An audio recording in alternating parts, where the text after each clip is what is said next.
Hello, everyone, and welcome to another Pop-Up PD. Really excited to be joining you today. And with me, I have Greg. Greg, how are you today? I am doing fantastic. All technical difficulties have been resolved, and we're ready for another pop-up PD. Great. And we should just state that those technical difficulties were nothing to do with Mote. That No, was problems there. Brilliant. And Greg, for those people that may not have joined us before for a Pop-Up PD, are you able to give a couple of sentences of the sort of thing that they could expect and be excited about? yeah, absolutely. So we're always generating new classroom ideas and new applications for Mote. And in the pop-up PDs, we like to share at a very fast-paced clip a handful of new ideas. We have 3 for you today. And then also everything we share usually has some resource kind of aligned with it. So you can always head to our blog or the Learning Hub to get these ideas and kind of explore them a little bit more on your own. Perfect. So what I'm going to do now is I'm going to share your screen, Greg. I'm going to drop into the background, and I will return to give my my smaller contribution to the pop-up PD, but I will leave it to you for now. Cheers, Greg. Excellent. Thanks, John. So the first idea that I want to explore with you today is how we can start to think about using Mote in a math environment, and we can call them like Mote math notebooks. And I want to show you 2 different ways to do it. So one tool that teachers are super familiar with is Google Slides. So the example that I have mocked up here is a set of Google Slides with really 3 placeholders. The one on the left is where a student might add their own work. On the right is where the student can then add audio with Mote of explaining their problem solving process and their thought process. And then notice we have a place for teacher feedback as well. Now, what I really like about this is so many students can benefit from working in an offline environment. So this image here is really just a picture from a dry erase board where I solved this little equation. Now, the way we would get that into the slides is go insert image from camera. So if your students are using Chromebooks or laptops, they can work offline, hold up their work in front of their device, insert the image. And then the real beauty of this is when they're done with that problem that they have kind of like that static snapshot, now they can use Mote in Google Slides to record their voice to talk through their problem solving process, explain why they subtracted 5 from each side, explain why they divided by 3 to isolate the variable. Then they can go through and even explain why 3 is the correct answer. So when they're done, they'll save that, drop that in here. And what I like about this approach as well is the place for teacher feedback. The teacher might put a picture of a different approach to solving a problem. The teacher might use Mote to talk and kind of, give audio feedback back to the student. Just super flexible on how you might want to apply this resource. So the second idea is if a student might want to do this in a completely digital environment. So we have a little bit of a different approach here. Same problem. Now I'm in a Jamboard where the student inked through this entire problem. But instead of simply seeing the work, we really want to hear the student talk about the work, explain their process, justify it. Increasingly with technology and web tools, I'm sure you've seen these, John, where a student can hold their phone over an equation and it just simply gives them the answer. If students have those types of tools available to them, how powerful is it now to have their handwriting solve the problem and then hear them talk about it and explain it, not just present the final answer? Now, how do we add audio here? What I'm going to do this time is a little different. I'll tap on the Mote Chrome extension, and then I'm going to use the Mote pad here, which allows me to record directly inside of any web environment. So I'll press record with the Mote icon. And now again, here's the student going through their problem solving process, explaining why they subtracted 5, explaining why they divided by 3. Why is 3 the correct answer? They can do all their justification. Now, here's the really cool part. When they hit done, here is the audio they just recorded, 14 seconds.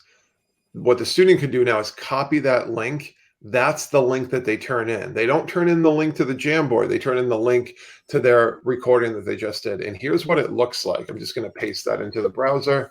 Notice, checking just a second. And look what we have now. We have the student's Jamboard with their audio layered on top of it that the teacher can listen to. Icon. And now again, here's the student going. So what a powerful way to even overcome some of the challenges of like emerging technologies that will automate all of this process.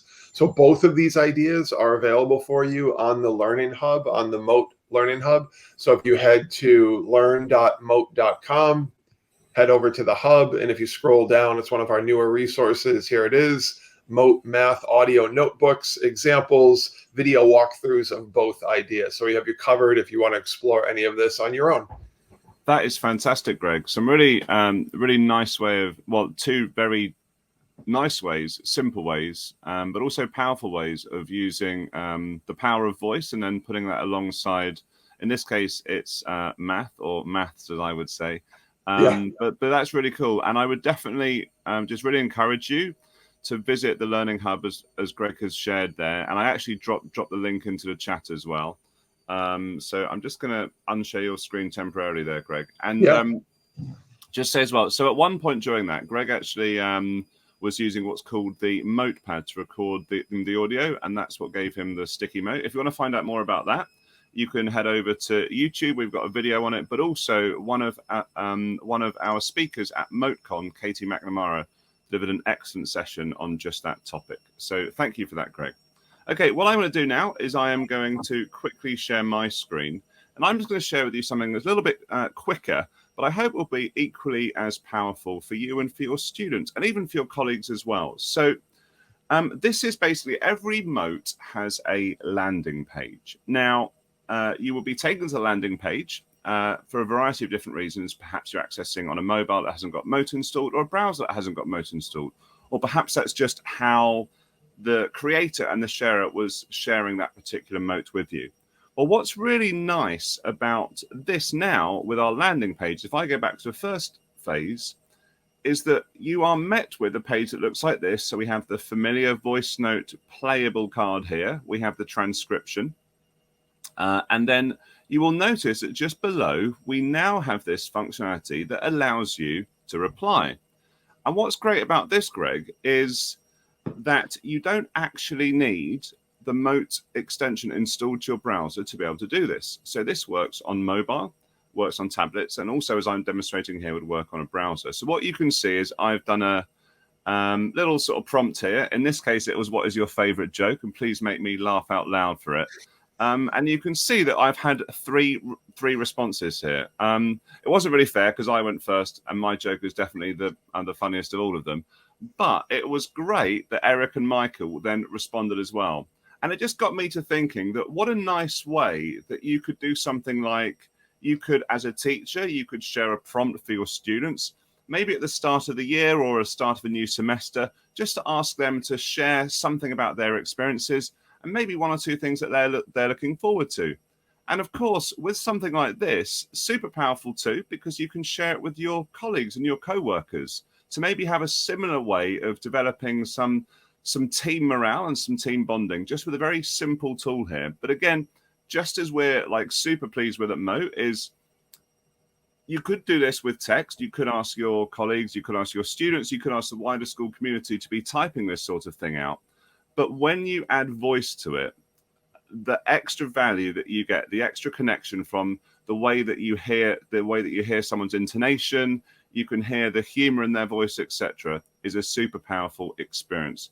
If you would like to access this particular Mote, and maybe you want to add your own joke to this string of three, then please do, and I will share that into the I will share that as an overlay momentarily. So yeah, a super short share from me. And this is the first demonstration as well, by the way, of how we are starting to think about a web-based recorder. Okay. There we go, Greg. Short and sweet. Excellent. So we have one more idea that we want to share, and this is giving a nod to elementary educator friends that I have, and understanding some of the processes they use in their classroom. And one of them is the process of a running record. Typically, this is associated with the students' increased reading ability and measuring the improvement in their fluency over time. Normally, this process is experienced where the student sits down with a bit of text and they're reading through a really defined passage, and the teacher is taking notes on it, areas where they may have misspoke, or they may have pronounced a word incorrectly, or they, just didn't work through the text with a lot of confidence or fluency. And that's helpful, but all the evidence of the student actually speaking is only kind of archived in paper notes that the teacher has taken. It doesn't really give a really clear picture of how the student sounded in that moment while they were reading. So I thought, let's recreate that with audio, which is even a better way to capture student growth over time. So what we have here is a set of slides for an audio running record. And this is just one mock-up. You could redesign this any way you want. But what I'm looking for here in kind of like, instance one, what is the reading that the student is working on? What's the passage? We could even put a link to that. Maybe what's the date that you're engaged with this activity? And then you would have the student with the passage, but as they're reading, they can tap on Mote and record their voice reading the passage. What I also like about this approach, and I'll just kind of save that audio, is that there's so many different ways the teacher could set this up. If we wanted to, the teacher could have one slide deck with a slide for each student. And when it's time to work on the kind of adding to the running record, the teacher might have something like this. One second, let me get rid of this audio. There we go. So the teacher might have something like this, where each slide would be devoted to a different student. The student can come and sit next to the teacher, next to their laptop or their Chromebook. Teacher provides the passage and the student can read it, and it's all being just saved instantly, which could be really helpful with the younger students who might not have a one-to-one device or might not have access to the tool. When the student is done doing their reading, typically there's a comprehension component to this. And again, you could now use Mote to capture the comprehension section. What's beautiful about this, when the student and the teacher are side by side, the teacher can ask the comprehension question, the student can answer it. So again, you have that audio record of everything that's going on. They can save that and add it in. And then finally, we have a place for teacher feedback where they might provide some insight, have some audio notes on their own. Now, if you think, well, having my traditional handwritten notes would be really helpful, you could absolutely remake something like this. And let me show you how we might change it really quickly. So if I were to even pull all of these off, I like to do stuff on the fly, do quick adjustments. So if we were to pull all of these off, there's no reason why we couldn't have a slide that looks something like this, where we have the audio running record, but then this is the location for teacher typed notes. So we could absolutely do something like this. The student's recording, the comprehension, teacher feedback, but all of their running record notes would go right next to that instance. And then you would just simply make a copy of this layout, but call it instance number 2. So just like we talked about earlier, all of this is available on the Mote Hub. We have a running record with audio resource for you, a video walkthrough of everything that I just demonstrated, as well as the template that I was just working through that you can make a copy of to get Mote audio running records up and running in your classroom. Thank you, Greg. Thank you again. Yeah, that was actually something when I saw you sharing that. This was actually something that that I hadn't thought about doing before. So I was really excited to kind of jump into that. And just as you're sharing here, and just as you did just share, like that with these templates. So everything that Greg is clicking through now, everything that he did in his demonstration, this is all available to you as a template that sits within the Mote Learning Hub. And of course, for anyone that is new to Mote or new to Mote for Slides, something that's definitely worth noting is that when you create an audio file on your slide deck on a Google Slides on a Google Slides presentation, the listener does not need to have Mote installed to have the identical experience that someone with the extension would have. So this works super well for something like the way that Greg just demonstrated his running records, but it would also work really nicely if you wanted to share something with the wider community and perhaps you weren't sure if they would all have access to Mote yet, of course, yet being the operative word. Just going to share with you something here before we sign off for today. So we have a packed, it's very packed, isn't it, Greg? We have a packed schedule of September webinars. All of which you can find out more about through the link just at the bottom of the screen now. So mote.com/webinars.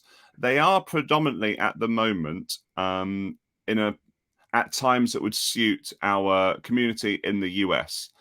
People in Europe, people in Australia and the rest of the world, please fear not. We are working really hard behind the scenes to try to make sure that we can lay on a series of webinars that would be as comprehensive, but also at a time that would be more suited to your day. And we're also, by the way, if you are unable to make the webinars, if you sign up for them, then I will make sure at some stage within a sort of day or two after the event itself that you are sent a recording of the webinar, so you won't miss out. All right. Anything to add to today's pop-up, Greg? No, I think that's it. We'll have some new ideas ready for our next edition coming soon. Yeah, so watch this space, everyone. If you want to find out more about when we're doing this sort of thing, follow us across socials, be that Twitter, Instagram, or Facebook. Got a really active Facebook community I'd encourage you to join. Just search for Mote Teachers on there. But until next time, thanks very much and see you soon.